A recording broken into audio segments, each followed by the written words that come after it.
Hello friend, मैं शिशिर शर्मा आज react JS का एडवांस कोर्स स्टार्ट करने जा रहा हूँ। तो दोस्तों, वीडियो को स्टार्ट करते हैं।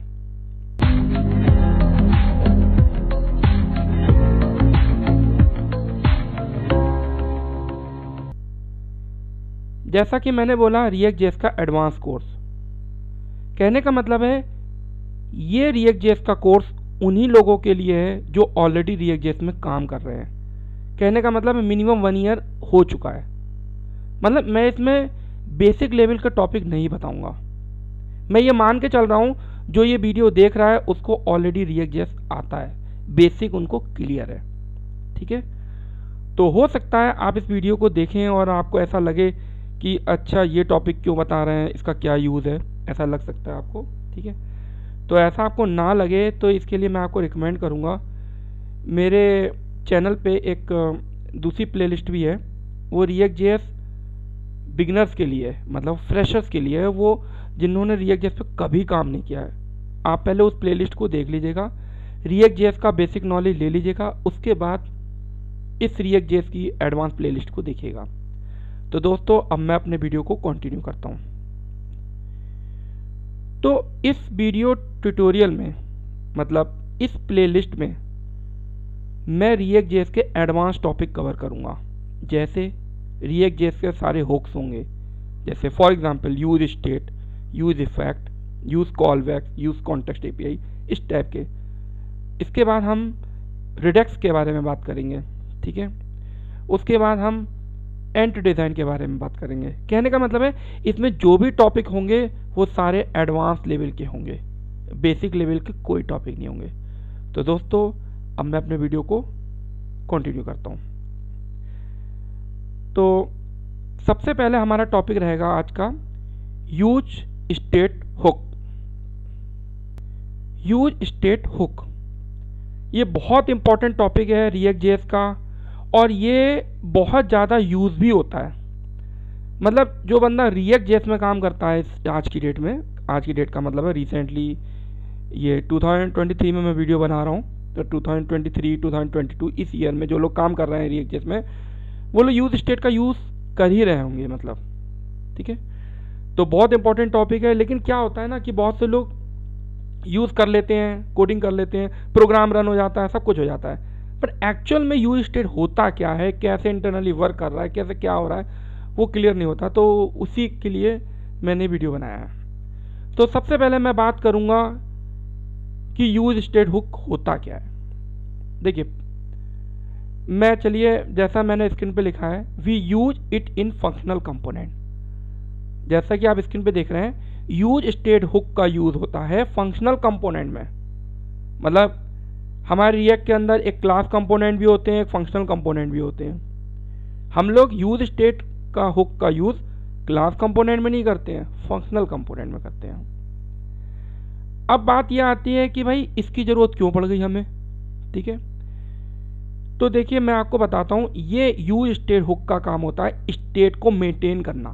आप सोच रहे होंगे स्टेट क्या होता है। स्टेट आप ऐसे समझ लीजिए जस्ट लाइक ए वेरिएबल होता है।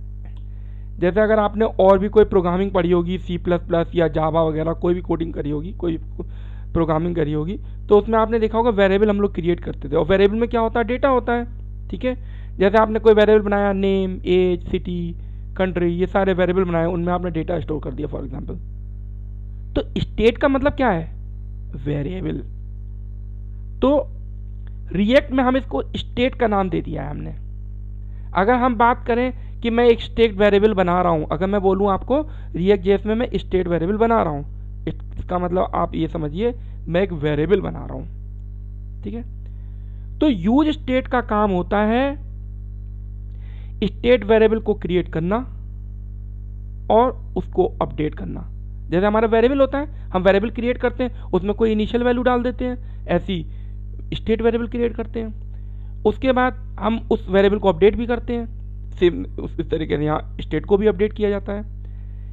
अब यूज स्टेट को जब हुक को आप रन करते हैं तो वो आपको दो चीज़ें देता है, एक आपको करंट स्टेट देता है, दूसरा आपको क्या देता है, फंक्शन देता है। मतलब स्टेट वेरिएबल होता है जिसमें आपकी कोई इनिशियल वैल्यू होती है अगर आपने दी होती तो, और दूसरा आपको एक फंक्शन रिटर्न करता है। उस फंक्शन का काम होता है उस स्टेट वेरिएबल की वैल्यू को अपडेट करना। फर्स्ट टाइम जब आप क्रिएट करते हो और जो इनिशियल वैल्यू देते हैं आपको स्टेट वेरिएबल में वही वैल्यू मिलेगी। दोबारा जब आप उस स्टेट वेरिएबल को अपडेट कर देते हैं फंक्शंस के थ्रू तो वो वैल्यू अपडेट हो जाती है। और use state can call at top level, मतलब यूज स्टेट को मैं आपको बता देता हूं, हम टॉप लेवल पे कॉल करते हैं। मतलब देखिए कंपोनेंट क्या होते हैं, सबसे पहले आपको ये पता होना चाहिए कंपोनेंट और फंक्शन क्या होते हैं, क्योंकि फंक्शन और कंपोनेंट दोनों लगभग एक जैसे लगते हैं बट इनकी एक पहचान है। कंपोनेंट जो होंगे ना उसके फंक्शन का नाम जो है कैपिटल लेटर में होता है। जिस फंक्शन का नेम कैपिटल लेटर में होगा हम उसी को कंपोनेंट बोल सकते हैं। और स्टार्टिंग में ही हम यूज स्टेट वेरिएबल को यूज करेंगे, बीच में नहीं यूज करेंगे। पहला रूल ये भी रहता है, मतलब एक रूल ये रहता है कि कंपोनेंट के अंदर ही यूज कर सकते हैं, ठीक है। दूसरा टॉप लेवल पे यूज करेंगे। और क्या होता है, जैसे आप इफ कंडीशन के अंदर यूज नहीं कर सकते, फॉर लूप के अंदर यूज नहीं कर सकते, ये भी उसके रूल होते हैं। तो ये सब जानकारी आपको होनी चाहिए, ठीक है। अब थोड़ा सा और हम आगे बढ़ते हैं। अगर यूज स्टेट वेरिएबल को आप मतलब यूज स्टेट हुक को अगर आपको यूज करना है तो सबसे पहले आपको इंपोर्ट करना पड़ेगा, जैसा कि आप स्क्रीन पे देख रहे हैं। उसके बाद मैंने देखिए यूज स्टेट वेरिएबल के डिफरेंट टाइप बना के दिखाए हैं। पहला आप देख सकते हैं यहाँ पे ये const user comma set user use state. यहाँ पे यूज स्टेट हुक को कॉल किया, यहाँ मैंने क्या लिखा रेड।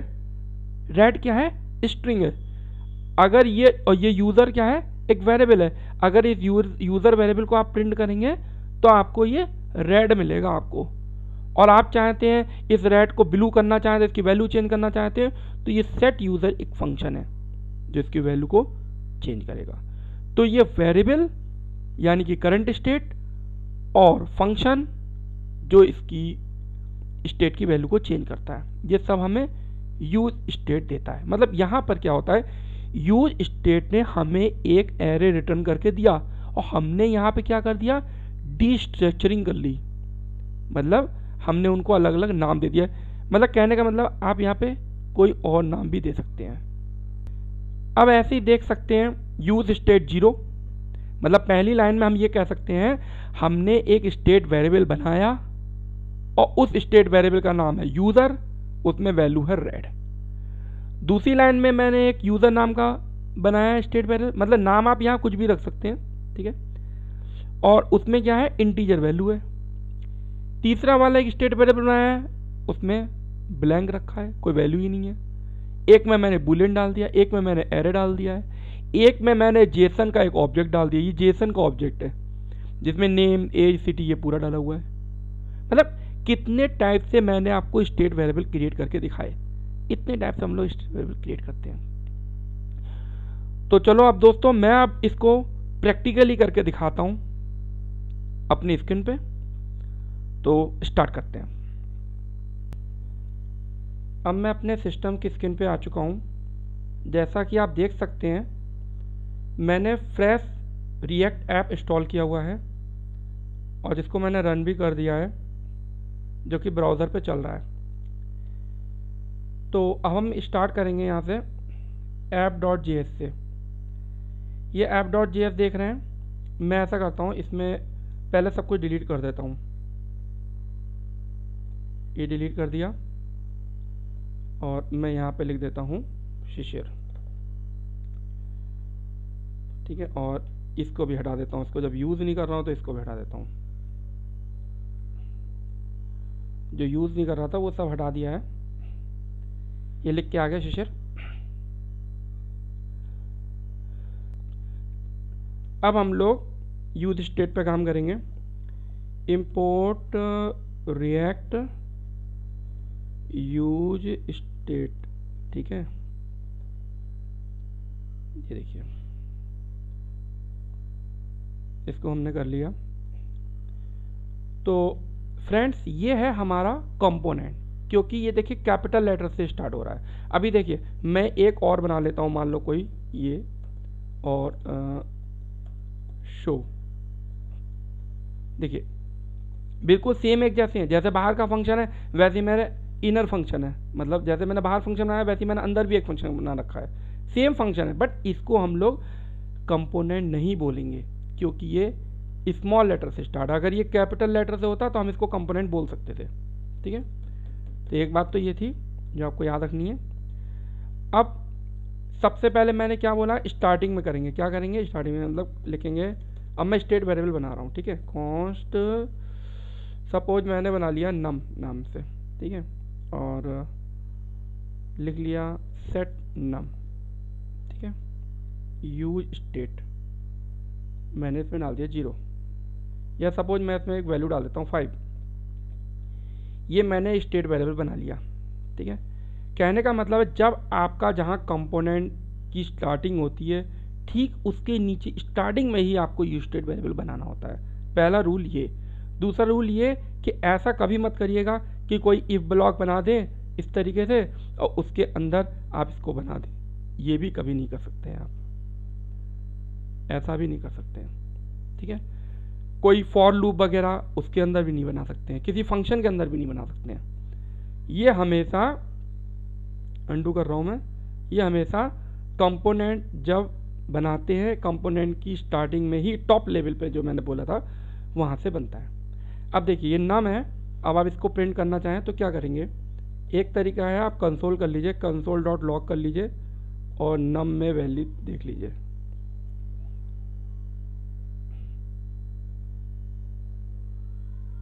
अभी देखते हैं इसमें क्या वार्निंग है, set num is assigned but never used. ठीक है, मतलब ये दिखा रहा है कि भाई सेट नम जो है हमने यूज़ नहीं किया है। ठीक है, कोई प्रॉब्लम नहीं है। अब मैं इसे क्या करता हूँ, इंस्पेक्ट करके ये देखिए 5 लिख के आया, ये 2 बार रन कर रहा है। 2 बार रन क्यों कर रहा है, क्योंकि इसमें क्या होगा कि यहाँ पर index.js पे जाता हूँ, ये स्टिक मोड लगा होगा, इसको मैं हटा देता हूँ। ठीक है, अभी एक बार रन करेगा, वो इसलिए लगाते हैं क्योंकि अगर आप डेवलपमेंट मोड में हैं तब। मैं रन करता हूँ, ये देखिए 5 एक ही बार रन हुआ, 2 बार रन नहीं हुआ। ठीक है, तो ये सब चीज़ें एडवांस है, मतलब एडवांस कोर्स है, इसलिए सारी बातें मैं एडवांस तरीके से ही कर रहा हूँ स्टार्टिंग से ही। तो अब अगर आपको ये आपने कंसोल में प्रिंट किया, अगर आपको इसको पेज पे प्रिंट करना हो तो क्या करोगे, ये वेरिएबल आपको नम जो है यहाँ प्रिंट करना हो तो ऐसे करेंगे, नम, ये देखिए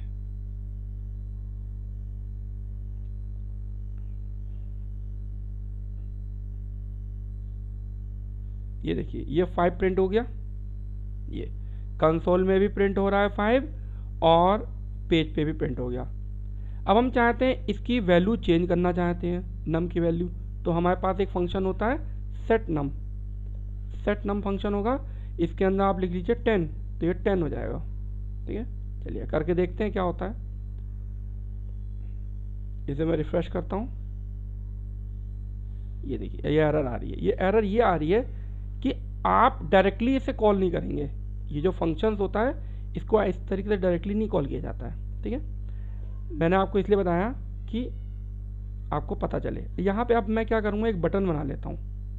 ठीक है, और यहाँ पे एक फंक्शन बना देता हूँ, कुछ भी कर देता हूँ, शो नाम लिख देता हूँ, यहाँ पे एक ऑन क्लिक लिखूँगा और यहाँ पे एक फंक्शन आता हूँ शो फंक्शन, यहाँ लिख देता हूँ सबमिट।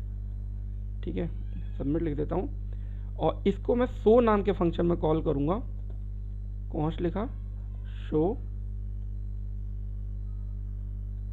ये देखिए अब आप इसको कर लीजिए, अब ये चलेगा, ये देखिए अब एरर नहीं आएगी। मैं बस आपको ये बताना चाह रहा था कि जो आपका ये जो फंक्शन था, कौन सा फंक्शन था, जो हमें स्टेट वेरिएबल के थ्रू मिला था क्रिएट होके, उसको आप इस तरीके से ही कॉल, ओपनली नहीं कॉल कर सकते हैं। ठीक है, अब मैं इसे रन करता हूँ, रिफ्रेश करता हूँ, ये देखिए कोई एरर नहीं आ रही है। अभी यहाँ क्या आ रहा है, 5 आ रहा है। अब मैं इसको सबमिट करूँगा तो ये 10 हो गया, देखिए यहाँ पे, और यहाँ पे भी कंसोल में 10 आ गया। हुआ क्या कि जब हमने ऑन क्लिक किया तो क्या हुआ, शो फंक्शन कॉल हुआ, और शो फंक्शन के अंदर हमने सेट नम फंक्शन कॉल किया। सेट नम क्या है, एक फंक्शन है जो हमें कहाँ से मिला था, वो हमें इससे मिला था, यूज स्टेट के थ्रू मिला था, और हमने इसमें वैल्यू डाल दी 10। तो ये जो फंक्शन है इसका काम ये था कि इसकी वैल्यू को अपडेट कर देना, जो कि उसने कर दी। अब देखिए इसके अलावा, अब देखिए सपोज मैं दोबारा करता हूं, इसको मैं रन करता हूं दोबारा 20। अब क्या होगा, कहने का मतलब अगर मैं इसे 2 बार कॉल करूंगा तो क्या होगा,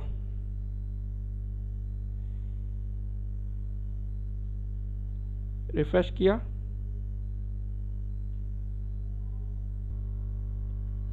अब मैं इस पर सबमिट करता हूं, मुझे क्या मिला, 20 मिला। तो यहां पहले नम की जो वैल्यू थी, नम जो है एक स्टेट वेरिएबल है, उसकी वैल्यू क्या थी, पहले 5 थी, तो वो क्या मिला, 20 मिला। यानी कहने का मतलब है ये जो 10 था, 10 का कोई मतलब ही नहीं रहा। इसका मतलब ये हुआ कि पहले इसने 5 की वैल्यू 10 करी, लेकिन दोबारा हमने कॉल करा तो उसने 20 कर दी, तो हमारी जो पहले वाली वैल्यू वो तो चली गई। तो कहने का मतलब ये तो देखा जाए तो एक ही बार कॉल हुआ, मतलब कॉल तो इस बार भी हुआ था, 10 भी हुआ है, 20 हुआ, लेकिन हमें लास्ट वाली वैल्यू मिली। तो कहने का मतलब है इसको हम ये बोल सकते हैं कि हमने पहले इस स्टेट की वैल्यू 10 करी थी, ठीक है, फिर हमने इस स्टेट की वैल्यू 20 करी थी, ये कहने का मतलब है, ठीक है। या ऐसा भी कर सकते हैं, सपोज मैं ऐसा करता हूँ, नम प्लस करता हूँ, थोड़ा सा ज़्यादा अच्छे से क्लियर होगा। अब देखते हैं, अब मैं इस बार स्टेट वेरिएबल में कुछ वैल्यू ऐड कर रहा हूँ,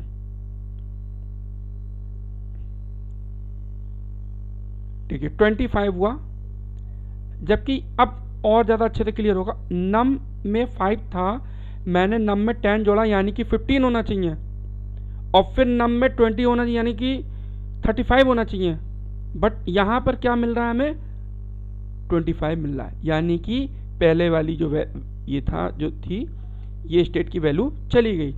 तो ऐसे केस में हमें क्या करना पड़ता है, हमें जो प्रीवियस स्टेट होता है उसको भी मेंटेन करना होता है। कैसे करेंगे, इसके लिए हमें क्या करते हैं, ऐसे कर सकते हैं, प्रीवियस प्लस ऐसे कर सकते हैं, इसमें भी कर लेते हैं हम। अब ये पता है क्या कर रहा है, ये क्या कर रहा है, एक फंक्शन की तरह काम कर रहा है, ये एक एरो फंक्शन बनाया हुआ है, बट इस एरो फंक्शन में सिंगल स्टेटमेंट था, इसलिए मैंने वहीं का वहीं कर लिया, वरना अगर इसमें ज़्यादा स्टेटमेंट होते तो कैसे, हम ऐसे करली वैसे लगाया करते थे इस तरीके से, अगर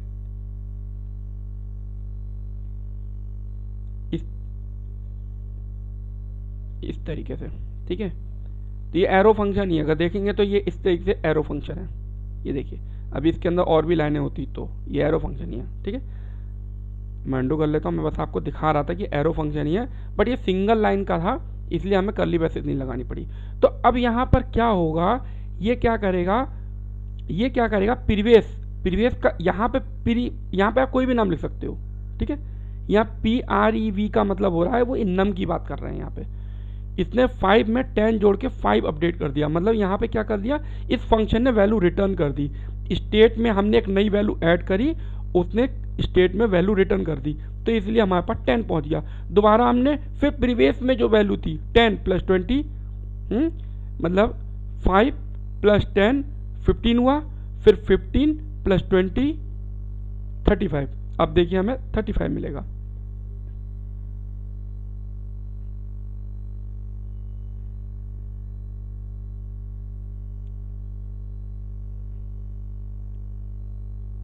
ये देखिए 35 मिला। कहने का मतलब मैंने आपको यहाँ पे क्या दिखाया, प्रीवियस स्टेट की वैल्यू को कैसे मैंने प्रिजर्व करके रखा, ठीक है। ये सब चीज़ें आपको लग रहा होगा कि इसका कहाँ यूज़ है, बट इसका यूज़ बहुत जगह होता है, ठीक है। क्योंकि ये एडवांस React.js का ट्यूटोरियल बना रहा हूँ मैं, तो इसमें सारे एडवांस टॉपिक कवर करूँगा, ठीक है। तो ये तो बात रही। अब मैं थोड़ा सा और आगे चलता हूँ। अब हम स्टेट वेरिएबल का प्रैक्टिकल यूज़ करेंगे। इसके लिए मैं क्या करता हूँ, मैं यहाँ पे एक टेक्स्ट बॉक्स बना लेता हूँ। पहले लिखता हूँ एंटर नेम, और मैंने इनपुट ये टाइप करा और यह लिखा टेक्स्ट, ठीक है, और BR। इसको मैं रन करके दिखाता हूँ। अब मैं क्या करूँगा, मैं यहाँ पे जो नेम फिल करूँगा, ठीक है, उसको स्टेट वेरिएबल में सेव कराऊंगा। वो कैसे करेंगे? अब मैं क्या करता हूँ, मैं यहाँ पे ऐसा करता हूँ, पहले तो ये शो फंक्शन के अंदर का मटेरियल हटा देता हूँ, इसकी कोई ज़रूरत नहीं है अभी, ठीक है, और इसको भी चेंज कर लेता हूँ, नेम कर लेता हूँ, यहाँ कर लेता हूँ सेट नेम, और इसको कर लेता हूँ ब्लैंक, इसको भी हटा देता हूँ। सब हट गया। अब मैं क्या करूँगा, यहाँ पे ऑन चेंज पे एक फंक्शन कॉल करूँगा, ऑन चेंज पे एक फंक्शन कॉल करूँगा। वो फंक्शन पहले मैं यहाँ बना लेता हूँ, उस फंक्शन का नाम रख देता हूँ कॉन्स्ट है चेंज नेम कर देता हूँ, चेंज नेम कर देता हूँ, ठीक है, एरो फंक्शन बना लेता हूँ।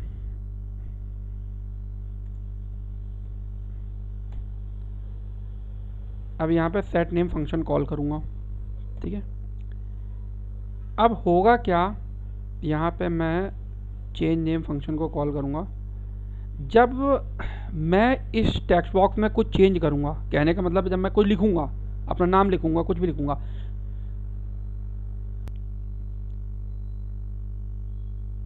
तो ये चेंज नेम फंक्शन कॉल होगा। और जब ये चेंज नेम फंक्शन कॉल होगा तो रिएक्ट में क्या होता है, एक बाय डिफ़ॉल्ट एक इवेंट ऑब्जेक्ट इसमें एज ए पैरामीटर हमें मिलता है, ठीक है। उसको मैं लिख देता हूँ, कुछ भी नाम लिख सकते हैं, मैंने ई लिख दिया, इवेंट लिख लो, कुछ भी लिख लो। मैं क्या करूँगा, E dot target dot value कर दूँगा, ठीक है, ये हो जाएगा। तो ये क्या करेगा, E dot target dot value का मतलब ये हुआ कि जो उस टेक्स्ट बॉक्स में मैं भरूँगा ये उसकी बात हो रही है। और सेट नेम फंक्शन मैंने वो कॉल किया है, इसका काम है वो जो वैल्यू आपने जो टेक्स्ट बॉक्स में भरी है वो इस नेम वेरिएबल के अंदर स्टोर कर दे, ठीक है। अब मैं ये शो फंक्शन है, यहाँ मैं कंसोल में इसको प्रिंट करके देख लेता हूँ, console dot log name,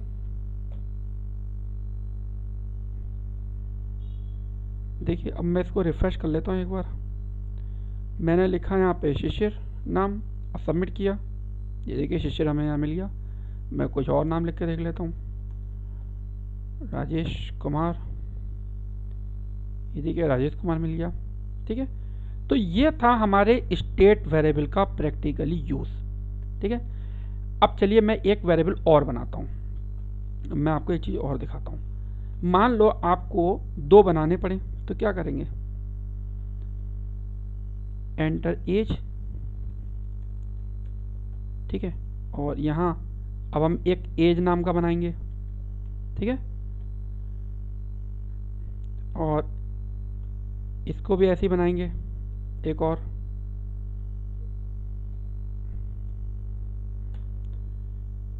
as कर लेता हूँ सेट एज, ठीक है। सेम इसी तरीके से इसे कॉपी कर लेता हूँ, मैं एक और बना लेता हूँ, एज के नाम से कर दिया, ठीक है, और यहाँ एज कर दिया।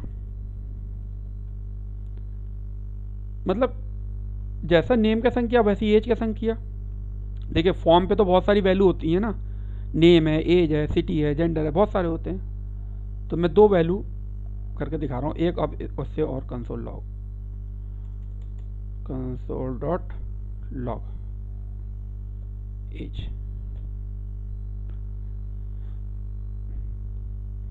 अब देखिए, अब मैं इसे फ्रेश कर देता हूँ, मैं नाम लिख देता हूँ,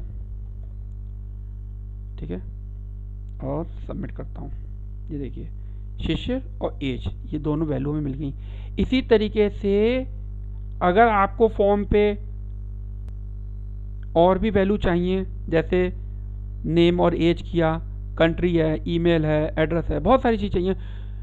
तो यहाँ पर हमें क्या करना पड़ेगा, उतने ही स्टेट वेरिएबल बनाएंगे। जैसे मैंने नेम के बाद एज किया था, तो हमने नेम के बाद एज का बनाया, कंट्री है, ईमेल है, एड्रेस है, बहुत सारी चीज़ चाहिए। तो यहाँ पर हमें क्या करना पड़ेगा, उतने ही स्टेट वेरिएबल बनाएंगे। जैसे मैंने नेम के बाद एज किया था, तो हमने नेम के बाद एज का बनाया,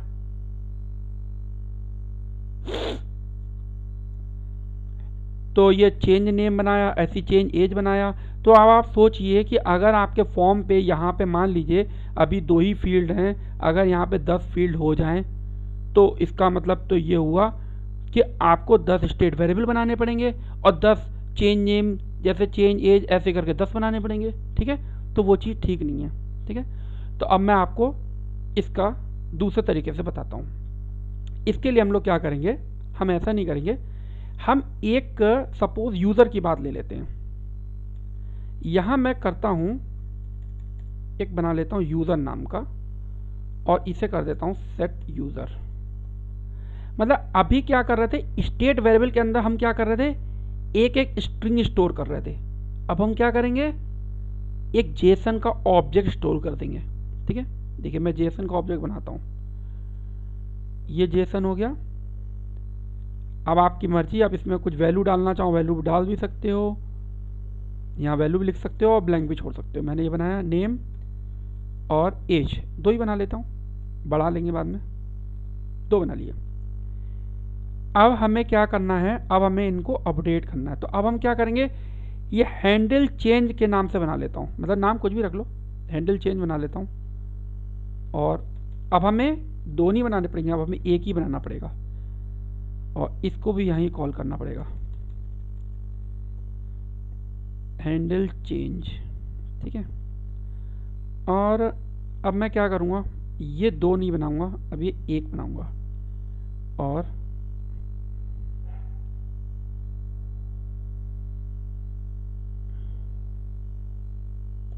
हैंडल चेंज कर दूंगा इसे। ठीक है, अब यहाँ पे क्या होगा, सेट यूज़र कॉल होगा, सेट यूज़र कॉल होगा। अब मैं यहाँ पे क्या करूँगा, जेसन ऑब्जेक्ट को अपडेट करूँगा। ये आपका जेसन ऑब्जेक्ट हो गया, जैसे ऊपर लिख रहे हैं सेम वैसे ही मैं लिख रहा हूँ यहाँ पे। ठीक है, अब हमें करना ये होगा, सबसे पहले मैं इसमें करूँगा ट्रिपल डॉट लगा के ये वाले ऑब्जेक्ट को लूँगा।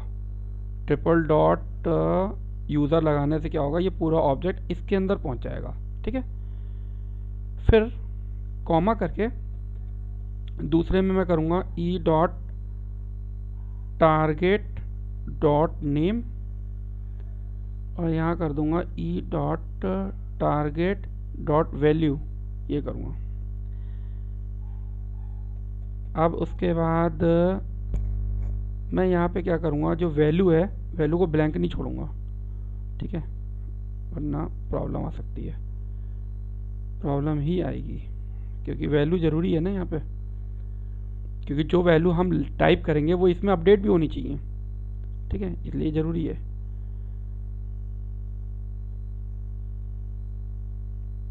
ठीक है, क्योंकि अब दूसरे तरीके से वर्क हो रहा है ना यहाँ पे। और यहाँ पे हमें करना होगा user dot name, user dot age. ठीक है, अब ये कंप्लीट बन गया है। अब मैं इसे रन करूँगा, मैं यहाँ पे लिखता हूँ राजेश और यहाँ एज डाल देता हूँ और इसे सबमिट करता हूँ। ये देखिए मिल गई। तो ये हुआ ऑब्जेक्ट के थ्रू। अगर अब आपको और भी वैल्यू बढ़ानी है, ठीक है, तो आपको कुछ नहीं करना, बस ऐसे सिंपल आप कॉपी करते जाइए। ठीक है, मुझे और भी वैल्यू बढ़ानी है, नेम हो गया, एज हो गया, मुझे ईमेल करना है, मान लीजिए यहाँ पे ईमेल करना है। ठीक है, तो बस मैं ईमेल लिखूँगा, बस यहाँ पे हो गया काम। फिर मैं यहाँ लिखूँगा, मान लो हमें सिटी करना है तो मैं सिटी कर दूँगा यहाँ पे, बस बाकी सब ऐसे ही रहेगा। और हाँ, यहाँ पे भी चेंज करना पड़ेगा हमें, ईमेल हो गया। अच्छा हाँ, ईमेल हमें बनाने पड़ेंगे, अभी हमने बनाए नहीं है ऊपर।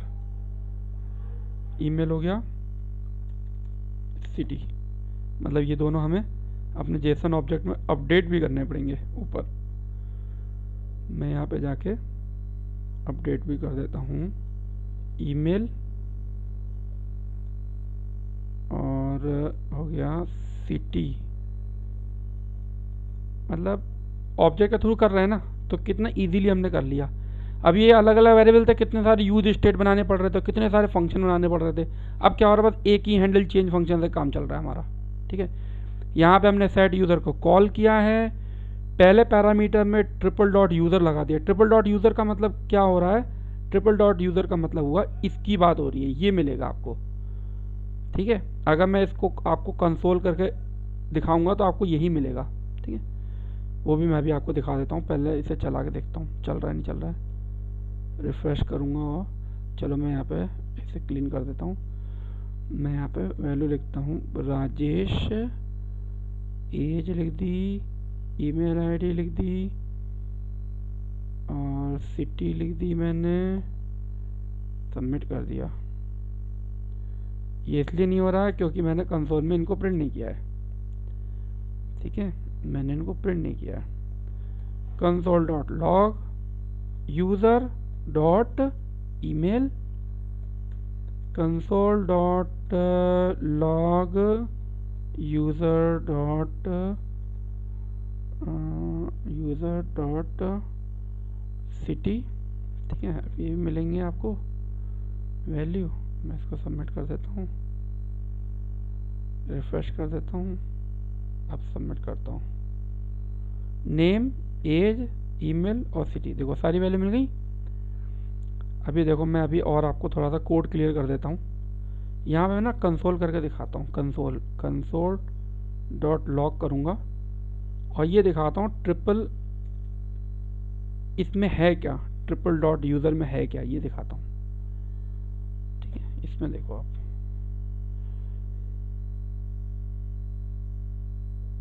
इसे मैं हटा देता हूँ इसे।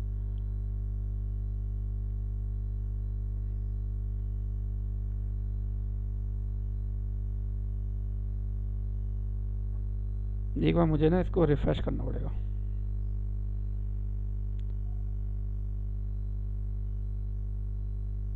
ये देखिए लिख रहा है ना, ये एक्चुअली मैंने क्या किया है ना, ऑन चेंज पे कॉल कर लिया है इसको। ठीक है, हैंडल चेंज पे, मतलब हैंडल चेंज का मतलब जब उसमें चेंज करेंगे तब ये प्रिंट होगा। तो आप देख सकते हैं मैंने यहाँ पे देखिए, ये हमें पूरा ऑब्जेक्ट मिल रहा है। देखो पूरा ऑब्जेक्ट मिल रहा है पूरा ऑब्जेक्ट। यही ऑब्जेक्ट है आपका, नेम, एज, ईमेल, सिटी। अब ये क्या हो रहा है, हैंडल चेंज पे ऑब्जेक्ट अपडेट हो रहा है। तो जितनी बार हैंडल चेंज हो रहा है, जितनी बार हम की प्रेस कर रहे हैं, उतनी बार ये कॉल हो रहा है। ठीक है, ये वो चीज़ है। तो मुझे उम्मीद है आपको समझ में आ गया होगा। तो ये था यूज स्टेट का यूज़। तो यूज स्टेट बहुत इंपॉर्टेंट टॉपिक है और जो आपको आना चाहिए, इसको आप लोग अच्छे से करिएगा। और मेरा वीडियो आज यहाँ फिनिश होता है। और आप मुझे अपना कमेंट या फीडबैक ज़रूर दीजिएगा कि मेरा वीडियो कैसा है, क्योंकि ये एडवांस रिएक्ट जेएस का कोर्स है। आज ये मेरा पहला वीडियो हुआ है। ठीक है, अब मैं नेक्स्ट वीडियो बनाऊंगा, उसमें मैं अपना यूज़ इफ़ेक्ट बताऊंगा। इस तरीके से करते करते पहले मैं जो इम्पोर्टेंट वाले हुक्स हैं उनको बता दूंगा, उसके बाद मैं रिडक्स बताऊंगा, क्योंकि रिडक्स करने के लिए कुछ हुक्स आपको क्लियर होने चाहिए। ठीक है, तो दोस्तों आज का वीडियो यहाँ फिनिश होता है। और आप कमेंट या फीडबैक ज़रूर दीजिएगा, वीडियो को लाइक ज़रूर करिएगा, अपने फ्रेंड सर्कल में ज़रूर शेयर करिएगा। और तो आज मैं अपना वीडियो में फिनिश करता हूँ। धन्यवाद, बाय बाय।